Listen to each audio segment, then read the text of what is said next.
अस्सलाम वालेकुम, good morning. मैं हूं आपका होस्ट अजीम राना और मैं हूं आपकी होस्ट टीना नियाजी और आप लोग देख रहे हैं सुनो पाकिस्तान। और आज नाजरीन के लिए हमारी कोशिश रहेगी कि इस प्लेटफॉर्म से हम कोई अच्छी बात से शुरू करें, कुछ ऐसी बातें जिससे आप कुछ सीख सकें। और अजीम के बारे में एक बात बताना चाहूँगी कि जब भी हम ऑफ कैमरा किसी मीटिंग में होते हैं, कोई डिस्कशन हो रही होती है शो से रिलेटेड, तो इनकी तरफ से बहुत अच्छा पॉजिटिव फीडबैक तो आता ही है, उसके साथ साथ बहुत कुछ सीखने का मौका मिलता है। बहुत अच्छी और अजीम बातें करते हैं। तो अजीम, आज की अजीम बात क्या है आपके पास? जी बिल्कुल, आज की अजीम बात एक अजीम शख्सियत से ही मुतल्लिक है। फ्रांसीसी मुफक्किर हैं, 1712 में जिनेवा में पैदा हुए। रूसो इनका नाम है। वैसे तो रूसो की जानिब से 3 किताबें लिखी गई हैं। जो इंतहाई अहमियत की इनकी हामिल किताब है वो है द सोशल कॉन्ट्रैक्ट। और उसमें रूसो कहते हैं कि a man is born free and everywhere is in chains. तो यानी कि रूसो ने जो अपनी तालीमात हैं उसमें इंसान की जो आज़ादी है उसे बुनियादी मौजू बनाया है। और फिर हम हिना ये देखते हैं कि जैसे जैसे वक्त बढ़ा, रूसो ने तो ये बात की 18वीं सदी में, और अब 21वीं 22वीं सदी में भी हम ये रुझान देखते हैं कि इंसान इतनी तरक्की करने के बावजूद आज भी कहीं ना कहीं जंजीरों में जकड़ा हुआ है। चाहे वो ख्यालाती तौर पर जंजीरें हों जिन्होंने इंसान को बांध के रखा हुआ है, या फिर बज़ाहिर जंजीरें हों जिन्हें हम कई आज ममालिक में देखते हैं कि किस तरह से जो मासूम इंसान है उनके ऊपर रियासती तौर पर जुल्म और जबर के पहाड़ तोड़े जा रहे हैं। बिल्कुल अजीम, जो जुल्म और सितम की आप बात कर रहे हैं, ऐसा ही सिलसिला हम कश्मीर में भी देखते हैं। और अगर बात की जाए कंट्रोल, दोनों तरफ आज जो है कश्मीरी पूरे वलवले के साथ यौम इल्हाके पाकिस्तान मना रहे हैं। और इस मौके पर आज़ादी के हक और भारतीय नाजायज़ फौजी कब्जे के खिलाफ दोनों तरफ जलसे, जुलूस और रैलियां निकाली जा रही हैं। भारत की जानिब से मासूम कश्मीरियों पर जुल्म और जबर के जो पहाड़ हैं वो तोड़े जा रहे हैं। और आज के दिन की जो अहमियत है उस मुनासिबत से हमने आपको बताया कि आज कश्मीरी जो है वो यौम इल्हाके पाकिस्तान मना रहे हैं। तो ही ना, अब बगैर किसी ताखीर के आगे बढ़ते हैं और अपने नाजरीन तक ये पहुंचाते हैं कि आज के प्रोग्राम के हमारे मौज़ूआत क्या होने जा रहे हैं। बिल्कुल जी, सबसे पहले हम बात करेंगे निगरान वजीर आजम कौन होगा। इस पर बहुत डिबेट चल रही है, बहुत सारे नाम सामने भी आ रहे हैं, लेकिन अभी कोई फाइनल डिसीजन नहीं लिया गया। इस पर आज हम तफसील से बात करेंगे कि कौन होगा निगरान वजीर आजम। निगरान वजीर आजम इंतहाई अहमियत का हामिल है ये सवाल। इसके अलावा जो इत्तेहादी जमात है MQM सिंध में बिलखसूस, वो नई मरदमशुमारी का मुतालबा कर रही है। और हम बारहा ये देखते आ रहे हैं कि MQM के जो रहनुमा हैं उनकी जानिब से हमेशा मरदमशुमारी को ही हालिया दिनों में एक क्वेश्चन किया जा रहा है कि भाई नई मरदमशुमारी कराई जाए और उसी के मुताबिक हल्का बंदियां की जाए। बिल्कुल सही, और उनका ये मुतालबा मुझे लगता है काफ़ी हद तक दुरुस्त भी है। खैर, इस पर भी आज हम तफसील से बात करेंगे। इसके अलावा जो बात करेंगे, भारत का गरूर खाक में मिल गया। चंद्रयान 3 चांद की बजाय ऑस्ट्रेलिया जा पहुंचा। इंडिया से जब भी कोई खबर आती है इस तरह की, वैसे माजी की भी अगर बात करें तो उनके बहुत सारे ऐसे मिशन जो है वो फेल हो चुके हैं। आई डोंट नो, मुझे खबर बताते हुए बहुत हंसी आ रही है कि भाई नहीं पता, अगर नहीं हो रहा तो छोड़ दो, ऐसे ट्राई मत करो। इस खबर में जो सबसे फनी एलिमेंट है वो ये है कि वो लोग जो साहिल समंदर पर बैठ के इस चीज को विटनेस कर रहे होंगे कि ये सामने से क्या चीज आ रही है, और वो गैस कर रहे हैं कि ये क्या चीज है, ये कोई UFO है, मतलब एलियंस आ गए ऑस्ट्रेलिया में ऊपर से। लेकिन चांद पर नहीं पहुंच सका Chandrayaan 3 and we feel really sorry for them. भाई बुरा लग रहा है मुझे, सीरियसली मुझे बुरा लग रहा है। ऑस्ट्रेलिया पहुंच गए लेकिन हिम्मत नहीं हारनी चाहिए। ऑस्ट्रेलिया से आगे जहान और भी हैं, कोई बात नहीं, किसी और कंट्री में next time better luck next time. तो बहरहाल अपने कंट्री की बात करते हैं तो यहाँ पर वही बात है, महंगाई की बात है। तो महंगाई ने जो है वो तो होश उड़ा दी है, सबके होश रुबा इजाफा है। जो अशाए ज़रूरियाँ हैं उनकी कीमतें हम आए रोज़ देखते हैं कि किस तरह से वो बुलंदियों को छू रही हैं। और फिर हर खास आम जो है वो आजकल हिना बिलखसूस महंगाई जो है उस पर सवाल उठा रहा है, उसी पर बात कर रहा है। और फिर जो इंटरेस्टिंग बात ये होती है कि हर आने वाली हुकूमत इसी चीज को मौजू बनाती है। बिल्कुल, इसी पर इंतखाबात लड़े जाते हैं और मोस्ट ऑफ द टाइम यही जो है वो मोटो होता है।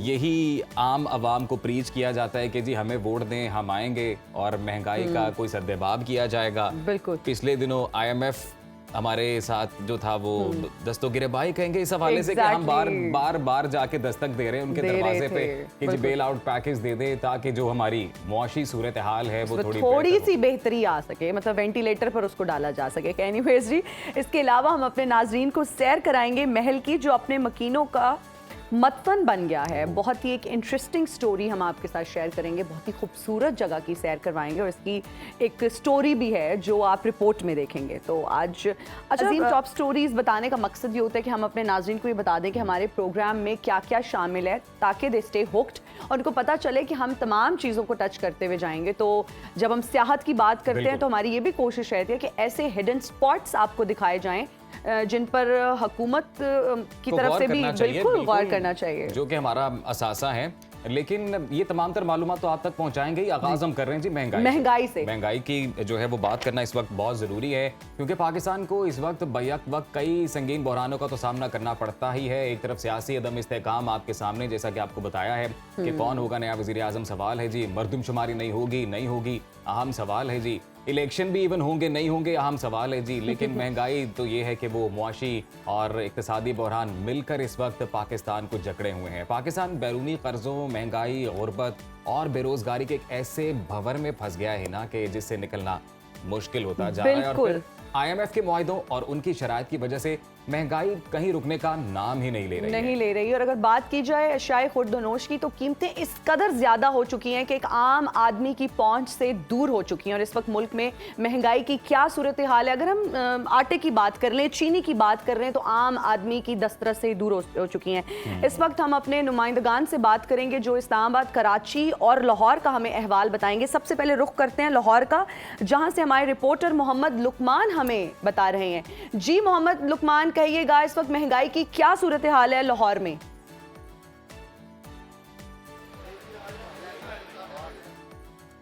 जी लुकमान, आप सुन पा रहे हैं? अच्छा अजीम, टेक्निकल रीजंस की वजह से हम अपने रिपोर्टर से रब्ता करना चाह रहे हैं, लेकिन अजीम जब महंगाई की हम बात करते हैं तो एक आम आदमी कि ये बेसिक बुनियादी ज़रूरियात में शामिल है, जिसमें आटा आ जाता है, चीनी आ जाती है। अगर हम अपने हाउस हेल्प की बात आम आदमी की तो हम बात करते हैं और करनी भी चाहिए। बेसिकली आम आदमी की वजह से ही हम यहाँ बैठे हैं और वही हमें देखते हैं और उन्हीं के मसाइल को हमने यहाँ पर उजागर करना है। लेकिन मेरे ख्याल से आम आदमियों में हमारा भी शुमार होता है। आप ये बताएं कि आपको महंगाई ने किस तरह इफेक्ट? मुझे तो बहुत ज़्यादा मुतासिर किया है भाई। मैं बताना चाहूँगी कि बेकिंग का मुझे बहुत शौक है और ग्रोसरी करने जब मैं अपने पेरेंट्स के साथ जाती हूँ तो कुछ ना कुछ खरीद रही होती हूँ, लेकिन अब वो बेकिंग भी कम हो गई है। जब मैं जहाँ मैं महीने में 4-5 चीज़ें बेक किया करती थी, अब मुझे लगता है मुश्किल से एक पिज्ज़ा मैं बेक करती हूँ, क्योंकि अगर चिकन की कीमतों की बात सिर्फ कर ली जाए तो बहुत ज़्यादा जो है ना वो इंक्रीज कर गई हैं। और बिल्कुल नहीं, अब मेकअप की क्या सूरत है? वो तो do not even ask. Makeup कम इस्तेमाल कर रही हूँ क्योंकि महंगा बहुत हो गया। मेकअप महंगा हो गया जी। और लाहौर की खवातीन बिलखसूस इस हवाले से क्या कहती हैं? ना सिर्फ मेकअप बल्कि ओवरऑल क्या सिचुएशन है महंगाई की? लुकमान हमारे साथ है, उनसे पूछते हैं। जी मोहम्मद लुकमान, कहिएगा इस वक्त महंगाई की क्या सूरत हाल है लाहौर में? जी बिल्कुल, लाहौर में बिल्कुल महंगाई एक अपने पूरे अरूज पे है इस वक्त। जो अगर पाकिस्तान की बात की जाए तो तकरीबन 50 साल की हाईएस्ट लेवल पे इन्फ्लेशन रेट है और यकीनन उसका सबसे ज़्यादा इम्पैक्ट जो है फूड की प्राइसेस पे है। फूड की इन्फ्लेशन नॉन फूड आइटम से ज़्यादा है। उसकी वजह से अब जैसे आप मेरे पीछे देख सकते हैं कि लंबी कतारें लगी हुई यूटिलिटी स्टोर पर आवाम खड़ी है। अभी ये सुबह 6 बजे के लोग आए हुए हैं और ये अभी इनको कोई यकीन नहीं है कि इनको आटा या चीनी मिलेगी। और यकीनन यहाँ पे 150 थैला इस स्टोर पे आता है और तकरीबन 500 से 600 अफराद रोज़ाना यहाँ आते हैं और ये हार्डली आधे पौने घंटे में तकसीम मुकम्मल हो जाती है। उसके बाद जो लोग आते हैं उनको कुछ नहीं मिलता। इस तरह की कैफियत चीनी की है। चीनी यहाँ 1.5 माह से नहीं आई। अगर मार्केट में चीनी की कीमत देखें तो 150 रुपये है, यहाँ तो सरकारी रेट है वो 91 रुपये है। मिलने में मुश्किलात का सामना है आम शहरियों को। आप ये बताएं कि इस हफ्ते बिलखसूस अगर हम जिक्र करें तो कौन कौन सी चीज़ें ऐसी हैं कि जिनकी कीमतों में इजाफा हुआ है? इसमें जो बुनियादी तौर पे तो टमाटर महंगे हुए हैं, सब्जियां में अक्सर महंगी हुई हैं, चिकन थोड़ा सा सस्ता हुआ, लेकिन बाकी जैसे LPG वो सस्ती हुई। लेकिन जिस तरह जो हमारी फूड आइटम है उनमें तकरीबन आपको महंगाई ज़्यादा नज़र आई। प्याज जो है वो थोड़ा डिक्लाइन पे जाके फिर दोबारा ऊपर गया। इसका अदरक जो है इसका जो मार्केट में चल रहा है वो इसका 1000 रुपया किलो है। सरकारी रेट उसका 880 है, लेकिन बिक 1000 रुपया रहा है। इसी तरह दीगर अशिया जितनी भी है, एक जैसे आलू हमारी पाकिस्तानी प्रोडक्ट है और उकाड़ा से आती थी, उसकी कीमत भी 80 रुपये तो सरकारी हो चुकी है और वो बिक रहा है 120-100 रुपये बिक रहा है। इस जितनी भी चीज़ें जो कि गार्लिक या लहसुन है है। लहसुन जो सारा हरनाई से आता है, बलूचिस्तान से, अब उसकी कीमत भी 400 के करीब है। तो गोया के जो चीज़ें हमारी किचन क्रॉप है, जो किचन आइटम जो हमें मिलनी चाहिए हर रोज़, वो भी महंगी है। और जो नॉन अच्छा किचन मोहम्मद क्रॉप लुकमान, है, आप बिल्कुल सही कह रहे हैं कि जितनी भी चीज़ों का आपने जिक्र किया उनकी कीमतों में इजाफा हुआ है और हर तबका बुरी तरह मुतासिर हुआ है। अगर कारोबारी तबके की बात करें तो वो किस हद तक मुतासिर हुआ है इस महंगाई से? कारोबारी तबका का जो इसका जो सबसे बड़ा जो फिक्र उनको है, जो थोड़े से अमीर हैं, जो ज़्यादा 15 करोड़ रुपए से ज़्यादा जिनकी आमदनी है, वो तो सुपर टैक्स से इस वक्त बहुत मुतासर। सुपर टैक्स जो हुकूमत ने लगाया है, जो कि सैलाब के लिए लगाया गया था, लेकिन उसको बाद में 1 साल के लिए एक्सटेंड कर दिया गया है। इस तरह जो टैक्सेशन का जो स्लैब हैं वो बढ़ा दी गई हैं, जो नहीं उसमें काबू आता था अब वो भी काबू आ रहा है। और सबसे बड़ी बात लेकिन लुकमान, ये तो बुनियादी तौर पर एक अच्छी बात है कि जो टैक्स नेट है उसको ब्रॉड करना चाहिए, और IMF से बिलखसूस हमेशा ही ये मुतालिबा सामने आता रहा है हुकूमत पाकिस्तान के लिए कि आप टैक्स रेशो बढ़ाते हैं हर बार। इस वक्त जो टैक्स का जो कैनवस है वो बड़ा करें, ज़्यादा से ज़्यादा लोगों को उसमें लेके आएँ कि वो ज़्यादा से ज़्यादा लोग टैक्स पे करेंगे। तो अच्छी बात है कि टैक्स कलेक्शन होगी तो ही मईशत बेहतर होगी। ये कहिएगा कि हुकूमत इस वक्त कहीं नज़र आती है इसके तदारुक के लिए, अवाम की मुश्किलात का ज़ाला करने के लिए? एक बड़ी अनफॉर्चुनेट बात यह है कि जो मजिस्ट्रेसी निज़ाम एक था, जो आज से 20 साल पहले बड़ा इफेक्टिव होता था, दुकानदार घबरा जाता था कि मजिस्ट्रेट आने वाला है तो महंगी चीज़ नहीं बेचता था। अब मजिस्ट्रेसी निज़ाम कहीं नज़र नहीं आ रहा। पूरे पंजाब में कोई मजिस्ट्रेसी निज़ाम नज़र नहीं आता जहाँ पे किसी को जुर्माना 10,000 रुपया हो जाए तो वो अगली दफ़ा मोहतात हो जाता है। लेकिन अब सूरत हाल ये फ्री फॉर ऑल है। इस वक्त दुकानदार जो है वो कई दफ़ा 50%, 100 रुपये मार्जिन पे भी चल रहा है। और ये बड़ी खौफनाक बात है कि आपका अगर एक मंडी से जो चीज़ मिलती है 50 रुपये किलो मिलती है तो बाज़ार में वो 120 रुपये तक, 100 रुपये तक मिल रही है। और ख़ासतौर पर जो पॉश एरिया लाहौर के है, डिफेंस हो गया, जोहर टाउन हो गया, या दीगर इलाके जिनमें वापडा टाउन हो गया, इनमें गुलबर्ग हो गया, यहाँ पे तो रेट जो है वो अपनी मर्जी के होते हैं और वो उसमें उनके पास जस्टिफिकेशन होती है जी किराया बहुत ज़्यादा है, हमारे खर्चे बहुत ज़्यादा हैं। लेकिन एक आदमी, आम आदमी जो है उसकी तो बिल्कुल स्टैटिक किस्म का वो उसकी तनख्वाहें, उसमें इलास्टिसिटी नहीं है। इन इलास्टिक जो लचकदार तो तनख्वाहें नहीं होती, लेकिन मुनाफा लचकदार हो सकता है। ये एक बहुत बड़ा फैक्टर है। ठीक हो गया, बहुत शुक्रिया मोहम्मद लुकमान, आप हमें लाहौर से आगाह कर तफसीलन हमारे नाजरीन को बताया कि किस किस चीज़ की कीमतों में इजाफा हुआ है, किन किन चीज़ों की कीमतों में इजाफा हुआ है। और ये भी है ना, सारी बुनियादी जो है ज़रूरियात की अशिया है, मतलब टमाटर, अदरक, लहसुन, ये तो वो चीज़ें हैं कि जो रोज़ाना की बुनियाद पर खाने पीने की जो चीज़ें हैं उनमें इसका इस्तेमाल होना है। लेकिन साथ ही साथ जिस चीज़ के ऊपर दुख होता है, जो लुकमान भी जिस जानिब इशारा कर रहे थे, वो ये कि हमें इंतज़ामिया उस तरह से एक्टिव नज़र नहीं आती है। वही रोज़ाना की खबरें हैं कि अवाम लाइनों में लगी है कि उन्हें आटा मिल जाए, उन्हें चीनी मिल जाए। जहाँ आटा है वहाँ से चीनी गायब है, जहाँ चीनी है वहाँ से आटा गायब है। और अगर क्वालिटी की भी बात करें तो वो डिटीरियोरेट कर रही है, दिन ब दिन उसकी क्वालिटी जो है वो उस तरह से अच्छी नहीं है। कराची की सूरत हाल भी जान लेते हैं, हमारे नुमाइंदा हबीब खान हमें कराची की सूरत हाल से आगाह कर रहे हैं। जी हबीब खान, कहिएगा इस वक्त महंगाई की क्या सूरत हाल है कराची में?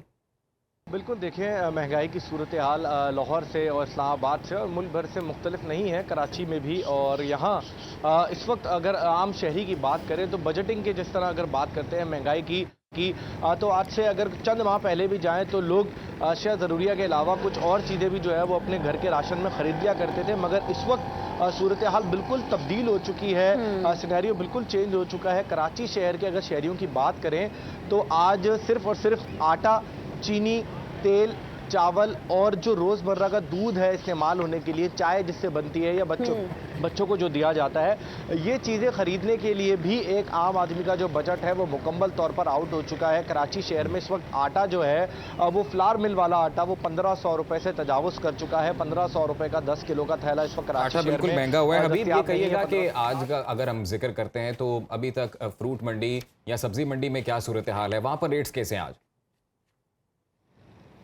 बिल्कुल देखें, तमाम तरह ही चीज़ों की जिस तरह मैं बता रहा हूँ कि आपको यहाँ पर सूरत हाल रोज़ के हिसाब से जो है वो तब्दील हो रही है। टमाटर की कीमत को अचानक कराची शहर में पर लग गए हैं। 2 रोज़ पहले कराची शहर में टमाटर 100 रुपये में 2 किलो तक जो है वो दस्तयाब था, लेकिन आज 100 रुपये में 1 किलो भी दस्तयाब नहीं है। 140 और 150 रुपये किलो के हिसाब से जो है फरोख्त किया जा रहा है। इसी तरह से अगर दीगर सब्जियों पर जाते हैं, आलू की कीमत इस वक्त कराची शहर में 80 से 100 रुपये फ़ी किलो तक जा पहुंची है। प्याज कराची में 50 से 60 रुपये से तजावुज़ करके 70-80 रुपये फ़ी किलो पे आ चुकी है।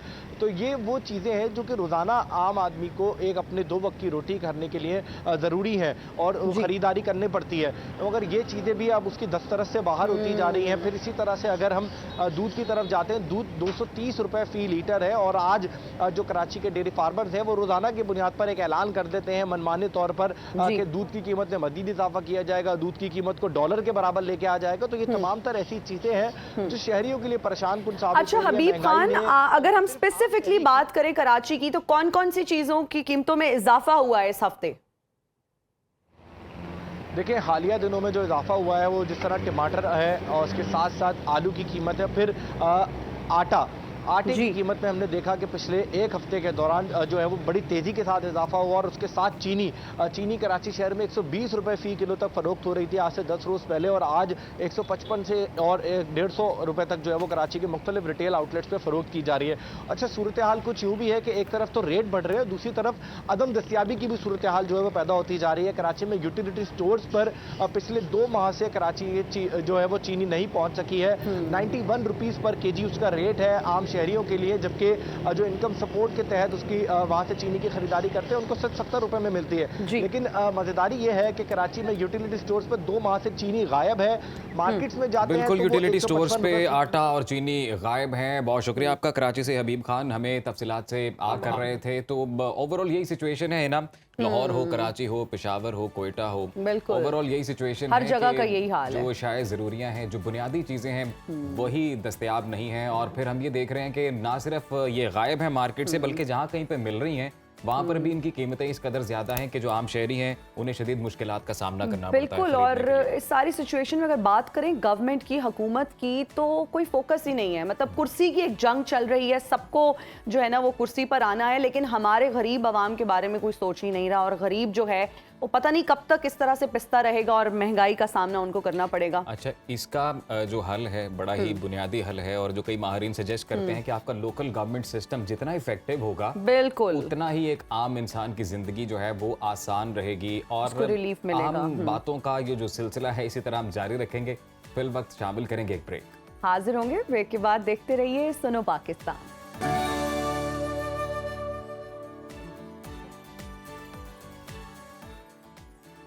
वेलकम बैक टू सुनो पाकिस्तान।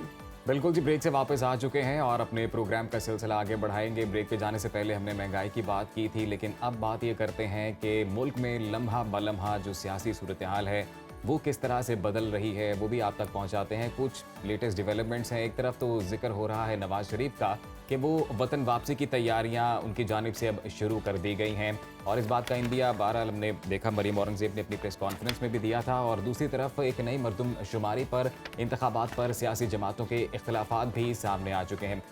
MQM की जानिब से बिलखसूस ये मौक़िफ़ अपनाया जा रहा है कि जो मरदमशुमारी है वो की जाए, नई मरदमशुमारी को नोटिफाई किया जाए और फिर उसके तहत ही हल्का बंदियाँ की जाएँ। और इस सूरत हाल में क्या जो इलेक्शन है वो वक्त पर हो जाएंगे, ये एक बड़ा सवाल है। अभी तक तो असम्बली की तहलील की तारीख पर भी नून लीग और पीपल्स पार्टी एक पेज पर नहीं है।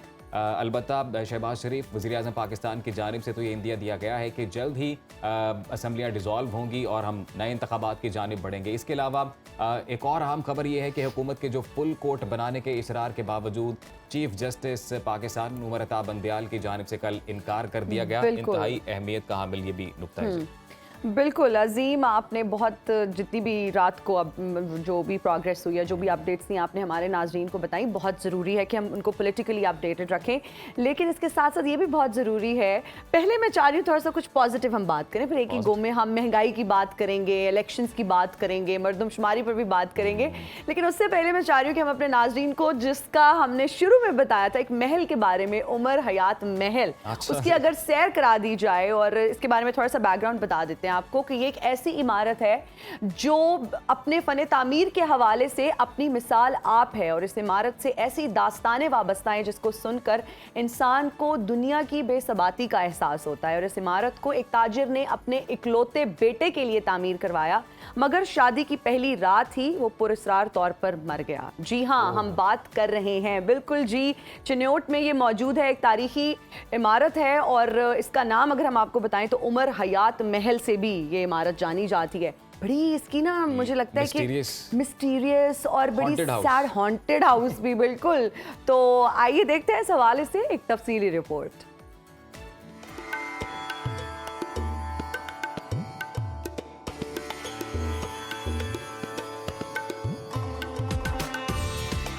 लकड़ी के पेचीदा फर्नीचर, फन तामीरात और मसाजिद के लिए मशहूर दरियाए चनाब के किनारे वाक़े पंजाब के तारीखी शहर चिन्योट की एक पहचान उमर हयात महल भी है।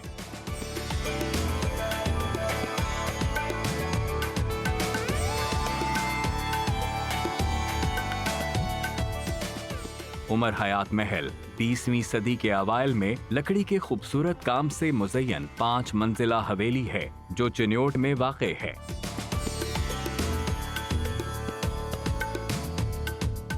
इस हवेली की तामीर 1923 में शुरू होकर 1935 तक तकमील को पहुंची, जिस पर 2 लाख रुपए की लागत आई। इस हवेली के अंदरूनी हिस्से में खूबसूरत लकड़ी का काम इस इमारत को इस अहद की दीगर तामीरात से नुमाया बनाता है।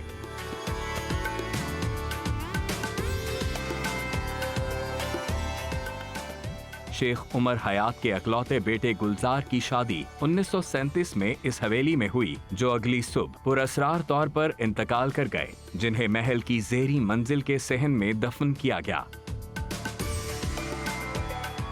1940 में अंजुमने इस्लामिया तंजीम ने इमारत में एक स्कूल खोला। एक यतीम खाना 1948 में कायम किया गया। 1990 में डिस्ट्रिक्ट मैनेजमेंट बोर्ड ने इस महल की बहाली का फैसला किया, जो कि ताहाल हुकूमती अदम तौजही का शिकार है।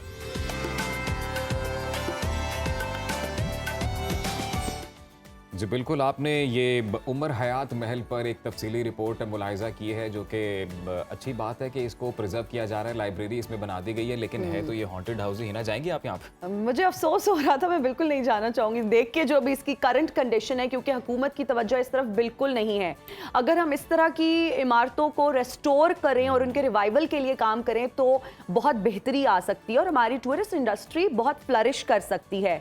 हम हुकूमत की जहाँ पर बात करते हैं, आए दिन हम उनके रोल पर भी बात करते हैं कि उनको तवज्जो देनी चाहिए। जिस तरह से ये जो महल मखदूश हालत में था, वैसे ही कुछ मखदूश हालात जो है वो आजकल हमारे मुल्क में इस सिलसिले में हुए हैं कि जो जिक्र हम कर रहे थे कि जो पॉलिटिकल डेवलपमेंट्स हुई, गुमगू की सूरत हाल है कि क्या होने जा रहा है। तो एनालिस्ट हमारे साथ जी बिल्कुल, जैगम खान साहब सीनियर एनालिस्ट इस वक्त हमारे साथ मौजूद हैं, जिनसे हम गुफ्तगू करेंगे। Thank you so much for joining us in Suno Pakistan. Zaigham साहब, कहिएगा, IMF की अगर बात करें, डील के बावजूद डॉलर की कीमत में जो इजाफे का सिलसिला है वो जारी है, क्या कहेंगे? उसकी वजह यह है इनाज साहिबा कि जो हमारा क्राइसिस है वो मुकम्मल तौर पर हल नहीं हुआ, और क्राइसिस हमारा ये है कि हमारे यहाँ जितने डॉलर्स आ रहे हैं उससे ज़्यादा डॉलर्स बाहर जा रहे हैं। हमारी जो ऑब्लिगेशंस हैं वो बहुत ज़्यादा हो गई। एक तो हमारा जो फ़र्क है ट्रेड का, तिजारत का फ़र्क है, जो हम बेचते हैं और जो हम खरीदते हैं वो बहुत ज़्यादा है। फिर अभी जो हमारे यहाँ बहरान पैदा हुआ, उसकी एक बहुत बड़ी वजह ये है कि हुकूमतें आंखें बंद कर करके कर्जे लेती रहीं, और जो ये तिजारत के फ़र्क की मैं बात कर रहा हूँ, और मिसाल के तौर पर पिछले माशी साल में, ये जो अभी ख़त्म हुआ इससे नहीं बल्कि 2021-2022 में जो PPI का आखिरी साल था, उसमें कोई 18 बिलियन डॉलर का फ़र्क था। उससे पीछे भी इस तरह चलता रहा। अब ये जो फ़र्क था ये उधार ले लेकर पूरा करते रहे, बजाय इसके कि एक्सपोर्ट्स बढ़ाते, बजाय इसके कि खर्च कम करते, इम्पोर्ट्स कम करते। तो ये मुसलसल अब वो जो उधार का एक पहाड़ जमा हो गया है, उसको सर्विस करना भी हमारे लिए बहुत बड़ी मुसीबत हो गया है। तो क्राइसिस हल नहीं हुआ, हमें एक सांस लेने का मौका जरूर मिला है। मौके का मतलब ये है कि कम से कम 9 महीने तक पाकिस्तान डिफॉल्ट करने नहीं जा रहा। जी बिल्कुल जैकम साहब, बड़ी आम बात ये आपने की है कि अभी फिलहाल क्राइसिस तो सॉल्व नहीं हुआ, लेकिन मसला वहीं पर है।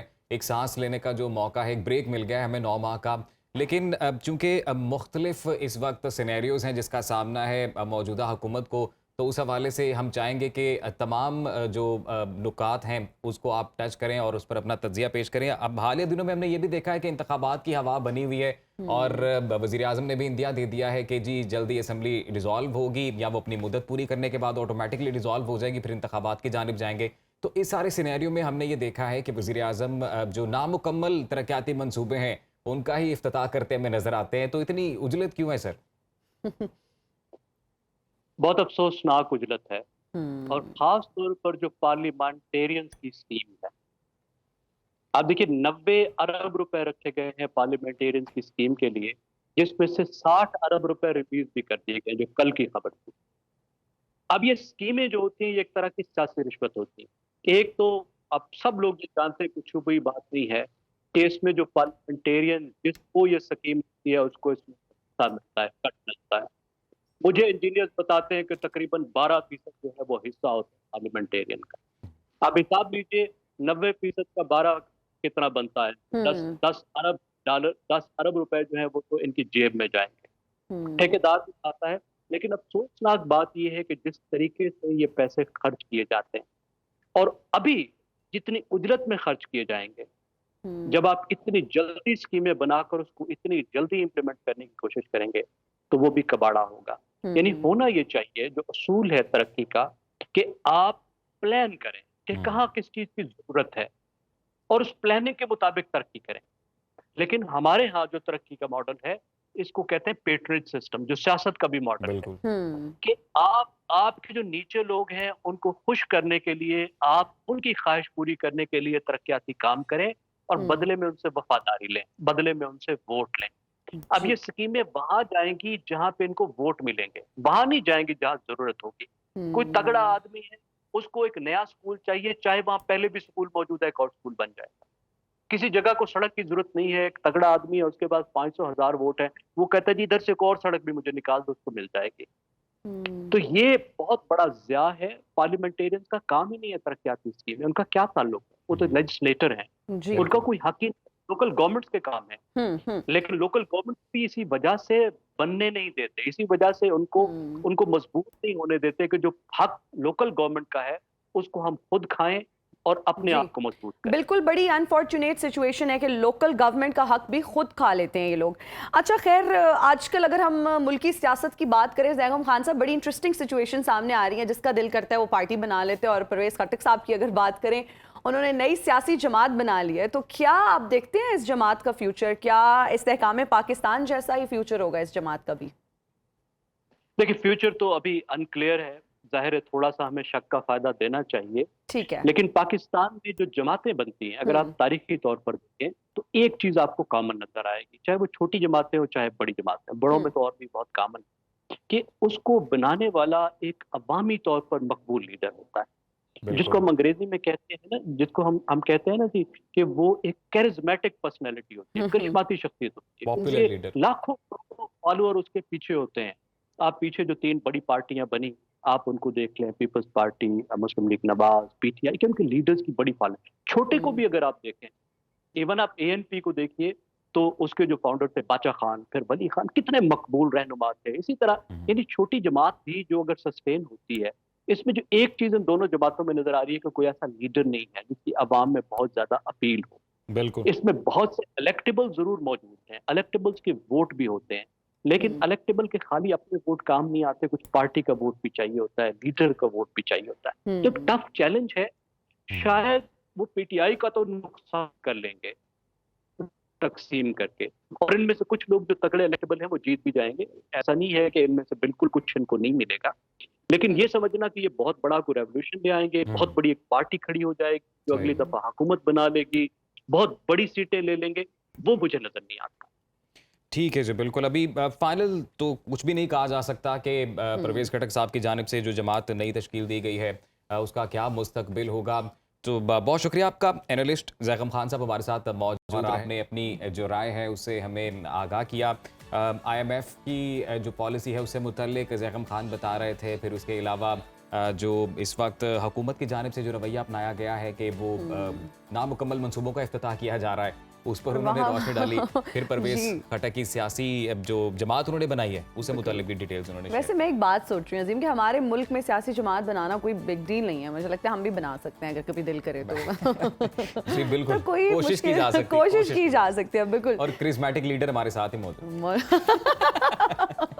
नाज़रीन, यहाँ लेंगे एक ब्रेक, हाजिर होंगे ब्रेक के बाद। देखते रहिए सुनो पाकिस्तान। वापस आ रहे हैं जी। And we are right back after the break. और अजीम, are you all right? आपको क्या हो गया है? अजीम ऐसे क्यों घूर रहे हैं? मैंने क्या कुछ गलत बोल दिया है? देखिए जी, घूरना इस वक्त बहुत जरूरी हो गया। अच्छा, वो क्योंकि क्यों? बड़ी ही इंटरेस्टिंग खबर है और मैं ये घूरते घूरते ही आपको सुनाऊंगा। क्योंकि हांगकांग की जानिब से सिगरेट नोशी के तदारुक के लिए, उसकी हौसला शिकनी करने के लिए ये बड़ी ही इंटरेस्टिंग एक पॉलिसी मुतारिफ कराई गई है। वैसे तो पूरी दुनिया में ही तंबाकू नोशी के खिलाफ हमने हजारों लाखों कैंपेन्स देखी हैं कि जहाँ पर ये कहा जाता है कि सिगरेट नोशी मना है। ये हमने साइन बोर्ड्स भी बहुत सी जगहों पर आवेजा देखे हैं। हांगकांग बाजी ले गया है जी। अच्छा। हाँ जी, मुझे तो बहुत अच्छी लगी है ये पॉलिसी। और वो ये कहते हैं, उनके वजीर सेहत की जानिब से जो है ये एक दिलचस्प मशवरा सामने आया है। वो ये कहते हैं कि आप पब्लिक प्लेसेस पे जब देखें कि कोई भी शख्स सिगरेट नोशी कर रहा है तो उसे आप बस घूरें, यूं घूरें। अच्छा, घूरें, और घूरने से उनकी हौसला शिकनी होगी और वो स्मोकिंग करने को छोड़ देंगे। लेकिन अगर खवातीन की बात करें अजीम, अगर खवातीन को इस तरह से घूरा जाए तो थोड़ी ऑकवर्ड भी हो जाएंगी खवातीन, और मुझे लगता है खवातीन को घूरने से गुरेज करना चाहिए। बिल्कुल गुरेज करना चाहिए। मसला हो सकता है आप ज्यादा मुसीबत में फंस सकते हैं अगर आप खवातीन को अगर आप देख लें में सिगरेट पीते हुए, तो फिर अगर आप उनको घूरेंगे तो मैं तो ये मशवरा दूंगा कि आप उनको पहले ये बता दें कि बड़े ही अदब के साथ कि बाजी घूरने की वजह ये है, घूरने की वजह ये है ताकि आप पर कोई और इल्जाम ना आ जाए। तो वैसे तो ये ना सिगरेट नोशी भी है, लेकिन इससे पहले ब्रेक में भी हम जो जिक्र कर रहे थे कि आजकल सिगरेट नोशी के अलावा और कई चीजें मार्केट में आ चुकी हैं। चीजें आ चुकी हैं। वेप आ चुका है जो कि बहुत कन्वीनियंट है। लोग इसको अपने पर्स में, अपने वॉलेट बैग में, अपने पॉकेट में इवन रख के फिर रहे होते हैं, और जहां बैठते हैं वो उनको लगता है कि एक फैशन स्टेटमेंट है। जी बिल्कुल, शायद आप लोगों के लिए फैशन स्टेटमेंट हो, लेकिन ये सेहत के लिए बहुत ज्यादा खतरनाक है। और कहा यह जाता है रिसर्च के मुताबिक ये सिगरेट से ज्यादा नुकसानदेह है। और प्लीज मुझे लगता है इसकी मतलब मेरे ख्याल से आपको हर चीज में जो है ना म्याना रवि इख्तियार करनी चाहिए। वैसे तंबाकू नोशी तो मुजरे सेहत है ही, तो लेकिन इसके अलावा अगर आप कोई और चीजों पर भी जा रहे हैं, शिफ्ट हो रहे हैं कि जी अगर हम फलां चीज का इस्तेमाल करते हैं तो इससे हमारी ये आदत छूट जाएगी, तो कोशिश करें कि नेचुरल वे में ही एक्सरसाइज के थ्रू या अपनी जो जहनी सलाहियत है, अपने जो इमोशंस हैं उनको इतना मजबूत करें कि आप ये नेचुरली छोड़ दें, ना कि कोई और एडिक्शन आप पाल लें। एग्जैक्टली। अच्छा, मैंने बहुत सारे नौजवानों को ये कहते सुना है कि जी वो मैं सिगरेट छोड़ना चाह रहा हूँ, तंबाकू नोशी मैं छोड़ रहा हूँ, तो मैं ना ये वेप पे आ गया हूँ, इजी एंड कन्वीनियंट तरीका है। बिल्कुल भी नहीं, आप योगा करें, एक्सरसाइज करें। अजीम का बहुत अच्छा और मुफीद मशवरा था, मुफीद मशवरा है।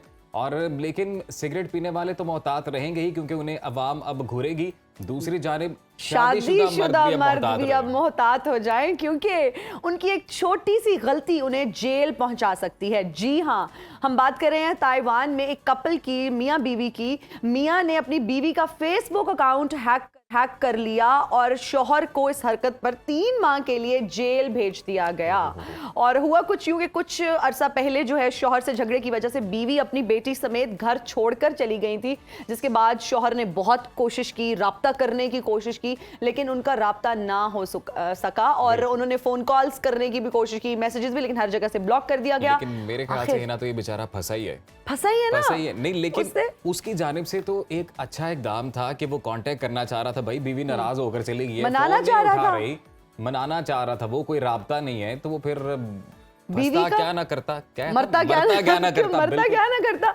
आखिर तंग आकर शौहर ने यह फैसला किया कि भाई कैसे राब्ता करूं। फेसबुक अकाउंट अपनी बीवी का हैक किया और वहां तक पैगाम पहुंचाया, और इस गलती की वजह से बीवी ने जो है ये रिपोर्ट कर दिया और हस्बैंड को जाना पड़ा जेल 3 माह के लिए, कि क्योंकि उस हस्बैंड ने अपनी बीवी का अकाउंट हैक किया था। इसलिए आप लोग बहुत मोहतात रहें। अगर आपके पास भी अपनी बीवी का पासवर्ड है तो उसका मिसयूज ना करें। मर्द वहां पर कैद है, हमें वक्त की कैद है। वापस आएंगे जी ब्रेक के बाद। देखते रहिए सुनो पाकिस्तान। ओहो,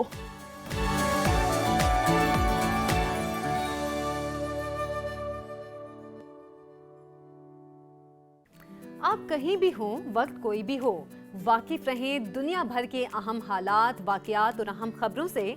अभी सुनो न्यूज़ का यूट्यूब चैनल सब्सक्राइब करें और क्लिक करें बेल आइकन पर और हमेशा बाखबर रहें।